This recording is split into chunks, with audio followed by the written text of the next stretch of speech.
टेबलको एउटा कुनामा भने निन्द्रा र शान्तिलाई सदाको लागि लिलाम गर्ने एउटा भयानक तानाबाना बुनिरहेको थियो। स्थान घरिधाराको एक सामान्य देखिने थकाली भान्साघर, तर त्यो भान्साघरको टेबल नम्बर 31 आज सामान्य थिएन। त्यो टेबलमा 4 जना व्यक्ति थिए, तर उनीहरूको मौनतामा लुकेको थियो आउँदो बिहानीको कोलाहल। त्यहाँ देशको राजधानीलाई नै खरानी बनाउने एउटा डरलाग्दो षड्यन्त्रको अन्तिम अध्याय लेखिँदै थियो। धुवाको मुस्लोभित्र हराएका थिए बालेन। उनको अनुहारमा चिन्ता होइन, असन्तुष्टिको कालो बादल मडारिएको थियो। केही घण्टा अघि भएको नरसंहार उनीहरूले सोचे जस्तो भएको थिएन। जम्मा 19 जना। उनीहरूको नजरमा 19 वटा लास आन्दोलनलाई उत्कर्षमा पुर्याउन पर्याप्त थिएनन्। उद्देश्य सफल हुन अझै रगत बग्न बाँकी थियो। बालेनले लामो सर्कोमा चुरोट तानेर एस्ट्रेमा राखे। उनको बेचैनी कोठाको चिसो हावामा प्रष्टै घोलिएको थियो। अब के गर्ने, यो प्रश्नले सबैलाई घेरेको थियो। त्यही बेला टेबलको अर्को कुनामा बसेका भारतीय सेनाका एक उच्च अधिकारीको चिसो आवाज कोठामा गुन्जियो। उसको आँखामा न दया थियो न पश्चाताप, केवल थियो एउटा मिशन पूरा गर्ने क्रूर दृढ़ता।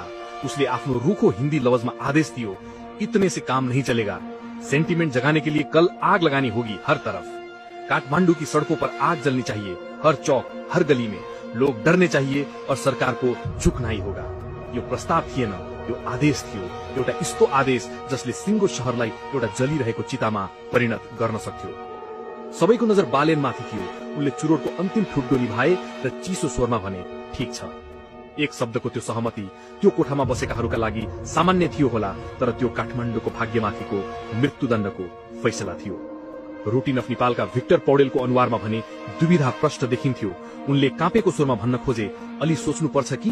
तर उनको कमजोर प्रतिवाद त्यो अध्यारो कोठामा कसैले सुनेनन् वा सायद सुन्न चाहेनन्।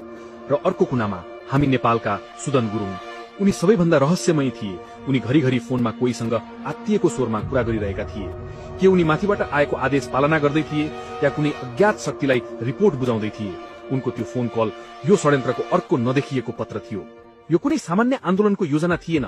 यो त थियो सिंगो राजधानीलाई बन्धक बनाउने, हजारौं निर्दोषको रगतले होली खेल्ने र त्यसैको रातमा आफ्नो राजनीतिक रोटी सेक्ने एउटा शैतानी योजना। त्यो रात टेबल नम्बर 31 मा केवल चुरोटको धुवा र थकाली खानाको बास्ना मात्र थिएन, त्यहाँ जल्न लागेको काठमाडौँको भविष्यको दुर्गन्ध पनि थियो। 4 जना मानिस र उनीहरूको एउटा निर्णयले भोलिको बिहानी कस्तो हुनेछ भन्ने तय गरिसकेको थियो। के भोलि बिहानको सूर्यले एउटा शान्त काठमाडौँ देख्न पाउला या देख्नेछ धुवा र चित्कारले भरिएको एउटा रणभूमि? योजना बनिसकेको थियो। अब केवल बिहानीको प्रतीक्षा थियो, एउटा कालो बिहानीको।